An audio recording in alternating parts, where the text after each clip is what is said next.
সময় কাল ক্ষেপণ না করে আপনি জিকিরের মধ্যে মশগুল থাকবেন। কারণ আল্লাহর কোরআনে অনাহুত কথা বলা থেকে আমাদেরকে বারণ করেছেন। কারণ কেন বারণ করেছেন? যে অনাহুত কথা বললে সওয়াব হয় না গুনাহ হয়। যারা বলেন সওয়াব হয় না গুনাহ হয়। একদল বন্ধু এক মজলিসে বসে আছেন, আর সেখানে দুনিয়ার যত রকমের কথা আছে। আমি ক্লাস বললাম না, শ্রেণী বললাম না, বন্ধুরা এক জায়গায় মিললে সামিল হলে হাজার রকমের কথা বলা হয়, হাজার রকমের আলোচনা করা হয়। এই আলোচনাগুলা আপনার ঈমান বিধ্বংসী হয়ে যেতে পারে।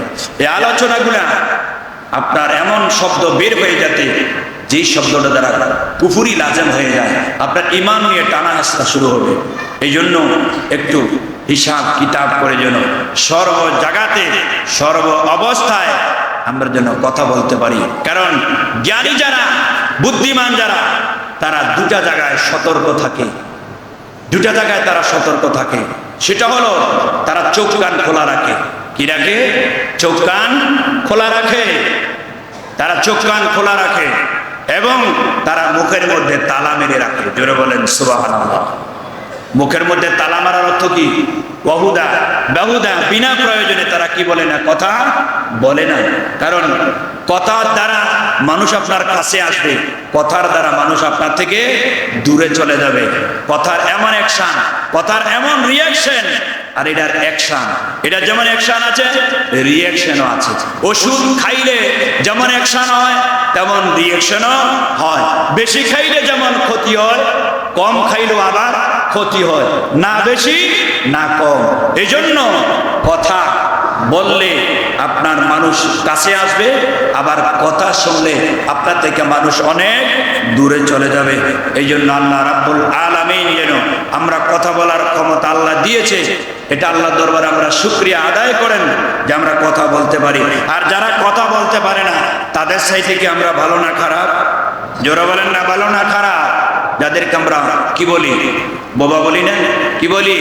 বোবা বলি। দেখেন আল্লাহ তাদের চাইতে কোটি কোটি গুণে আমাদেরকে ভালো রাখছে।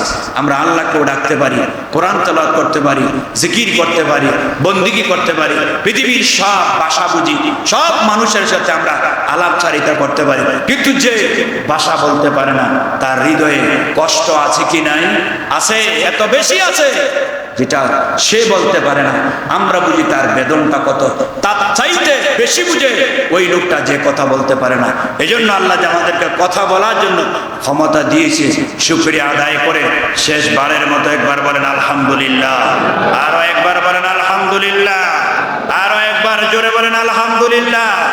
আল্লাহ পাক আমাদেরকে হায়াতে তাইয়্যিবা জিকিরের মাধ্যমে, হায়াতে তাইয়্যিবা সালাত আদায়ের মাধ্যমে, হায়াতে তাইয়্যিবা যাকাত আদায়ের মাধ্যমে, হায়াতে তাইয়্যিবা ভালো কাজের মাধ্যমে করার তৌফিক দান করেন। আমরা সবাই বলি আমিন। ওয়া মা আলাইনা ইল্লাল বালাগুল মুবিন। আসসালামু আলাইকুম ওয়া রাহমাতুল্লাহ।